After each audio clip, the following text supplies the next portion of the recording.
నువ్వు నిజంగానే దేవుని కుమారుడవైతే నిన్ను నువ్వే కాపాడుకోవచ్చు కదా. నువ్వు నిజంగా మెస్సయ్యవైతే నేను నీతో సవాల్ చేస్తున్నాను. నువ్వు సిలువ నుండి దిగిరా. నువ్వు దిగొస్తే నువ్వే మెస్సయ్యవని మేమందరం నమ్ముతాం. తండ్రి, వీరిని క్షమించండి. వీళ్ళేం చేస్తున్నారో వీళ్ళకే తెలియడం లేదు.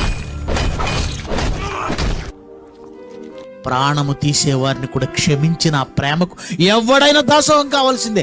ఎవరైనా ప్రాణం తీస్తున్న వాడిని క్షమించే వాళ్ళు ఎవరండి? ప్రాణాలు తోడేస్తుంటే వీళ్ళకి తెలియదనే వాళ్ళు ఎవరండి? ఒక మాట అంటేనే ఆవేశపడిపోతాం, రోషపడిపోతాం.